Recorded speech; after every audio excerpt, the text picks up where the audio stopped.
Welcome to the Arlington Street Church podcast. Founded in 1729, Arlington Street continues today as a gathering place for progressive people of faith in the greater Boston area and beyond. We are located at the corner of Arlington and Boylston Streets, across from the Public Garden in Boston, Massachusetts. Please visit ascboston.org for more information about this historic Unitarian Universalist congregation. Arlington Street Church, gathered in love and service for justice and peace. I return to this poem again and again. American poet Galway Kinnell's St. Francis and the Sow. The bud stands for all things, even for those things that don't flower, for everything flowers from within, of self-blessing. Though sometimes it is necessary to reteach a thing its loveliness, to put a hand on its brow of the flower and retell it in words and in touch, it is lovely, until it flowers again from within, of self-blessing. As St. Francis put his hand on the creased forehead of the sow and told her in words and in touch blessings of earth on the sow. And the sow began remembering all down her thick length, from the earthen snout all the way through the fodder and slops to the spiritual curl of her tail, from the hard spininess spiked out from the spine, down through the great broken heart, to the sheer blue milken dreaminess, spurting and shuddering from the 14 teats into the 14 mouths, sucking and blowing beneath them, the long, perfect loveliness of sow. Again and again, I'm reminded of our calling to reteach loveliness. To whom have you retaught their loveliness? Who retaught you your loveliness? There is a video of this. A beautiful, beautifully dressed woman is seated in a barber chair, surrounded by men. The barber stands behind her, his electric shaver suspended above her head for just a beat. His free hand goes to her shoulder where it rests lightly. She nods slightly, her eyes brim with tears. This is hard. This is yet one more hard thing in a long line of hard things unspooling in her life. He shaves her head with long, sure strokes. She keeps her hands in her lap. She is stoical. When he is almost done, he takes a small step back from her chair. He tips his head, catching her eye in the mirror. And then, without pausing, he reaches up and begins to shave his own head. She gazes up at his reflection in the mirror, uncomprehending. And then another barber appears from out of the frame, taking the measure of it all. He extends his hand, and the first barber passes him the shaver. Now the second barber is shaving his head. The two men grin at one another and at her. She is in very good company. They are all beautiful. They are all beautiful. Sometimes it is necessary to reteach a thing its loveliness. In her anointed short story collection, These Precious Days, American writer Ann Patchett tells this story. She and her husband, Carl, were leaving Russia, she writes, and while we were going through all the various lines in the airport in Moscow, we noticed that nearly everyone had a baby. There was no overlooking it. We struck up a conversation with an American couple ahead of us in line. They were going home to Atlanta with a beautiful little girl they'd just adopted. We congratulated them and said that we were on the flight to Atlanta as well. They were radiant in their happiness, this couple and their Russian baby. The closer we got to our gate, the more babies we saw, tiny infants, just walking toddlers. When the announcement came that it was time to board our flight, everyone who had a child gathered up their strollers and diaper bags and got into line. One direct flight from Moscow to Atlanta, and everyone who had come to Russia from the States to adopt a baby was on it. We were a little nervous at first, more than 100 babies on a 12-hour flight.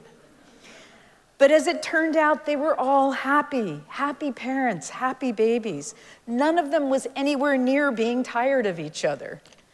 The couple we'd met in line sat right across the aisle from us, their sweet girl in their arms. How random it all was. Who got which baby, where they'd all go later on connecting flights. Once we were airborne, the parents began to walk up and down the aisles, talking to one another, bouncing their infants in their arms. There was almost no crying until several hours into the flight when the woman across the aisle from us came back to her seat. She was crying. Her husband was asleep. Carl asked her what was wrong. She waved him off, but he persisted. Carl persists. A woman in the back told me there's something wrong with her. She was looking at her baby. Can you see it? The woman said she wasn't holding up her head enough. She said, as soon as I get home, we should take her to a neurologist. Give me that baby, Carl said. He told her he was a doctor, that he had delivered hundreds of babies. He held out his hands, and she passed him the infant. Carl studied the baby carefully. He looked in her eyes, sat her upright, let the baby grab his finger. He did whatever he could think of to appear as medical as possible. I've looked at all these babies, he said to the woman. This is the best baby on the plane. She leaned over, touched her daughter's head. Do you think so? I'd love to have this baby, he said. This is the best baby I've ever seen. I watched her grief break apart, writes Ann Patchett. Grief dissipating, evaporating, vanishing. Carl handed back the baby with some regret and gave the woman his card. She thanked him and thanked him. He had restored her to joy. The woman just needed someone to remind her how exquisite her daughter was and how lucky they were. How lucky they were.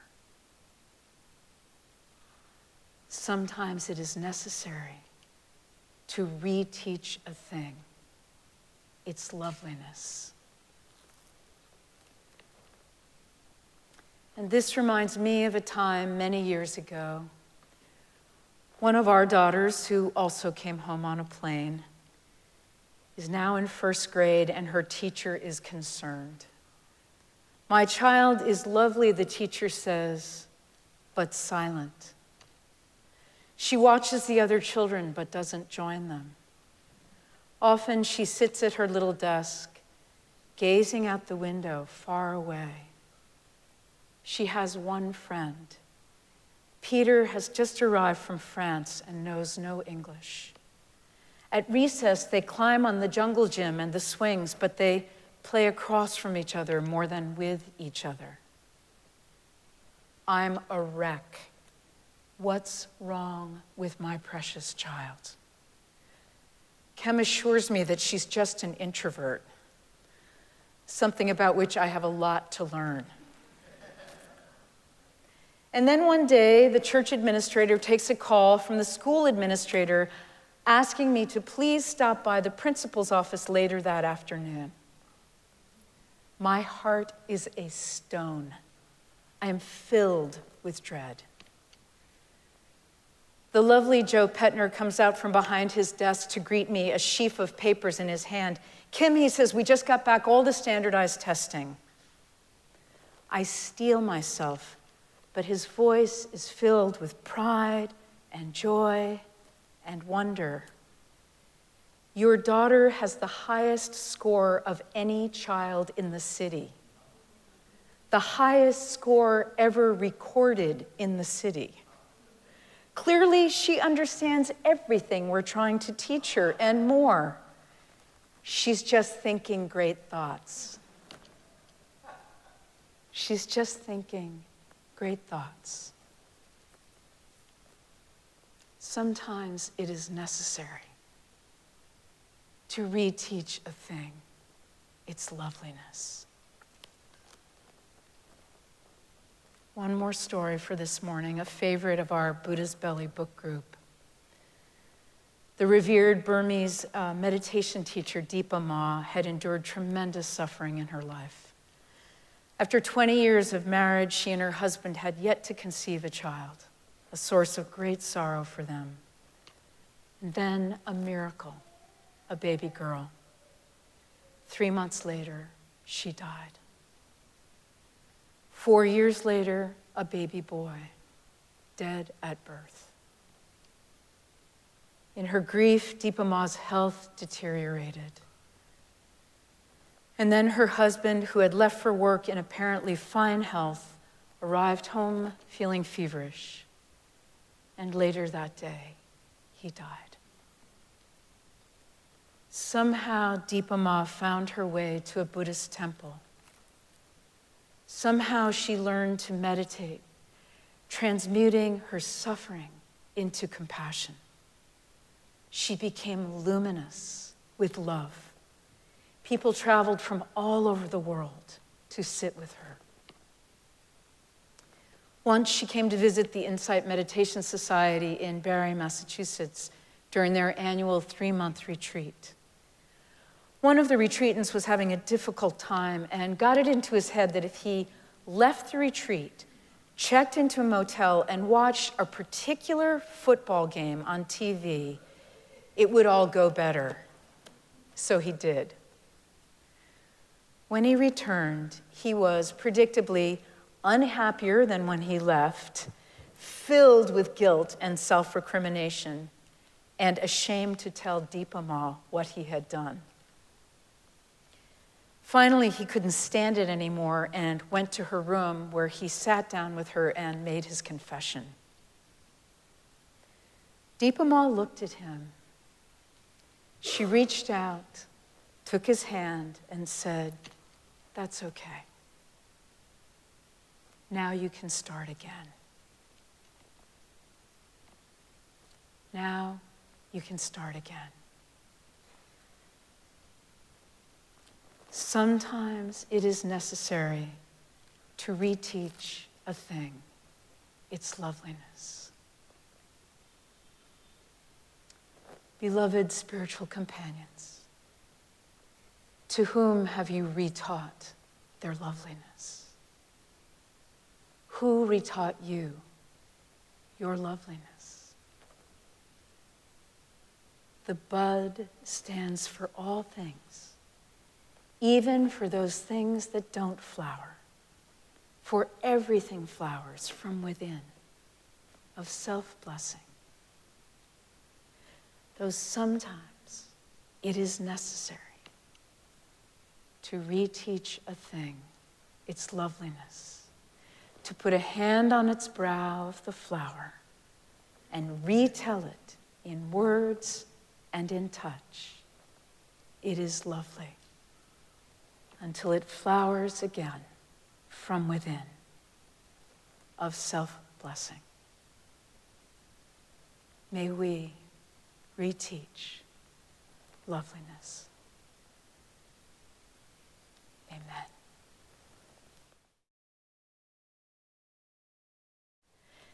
And now for our benediction, I invite you to put your hands over your heart in namaste. I bow to the divine in you. From American poet Galway Kinnell, the bud stands for all things, even for those things that don't flower, for everything flowers from within of self-blessing, though sometimes it is necessary to reteach a thing its loveliness. May we reteach loveliness, and let us keep this faith, beloveds, and pass it on. The service begins when the service ends. Bless your hearts. I love you. Amen.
Please visit ascboston.org for more information about this historic Unitarian Universalist congregation. Arlington Street Church, gathered in love and service for justice and peace.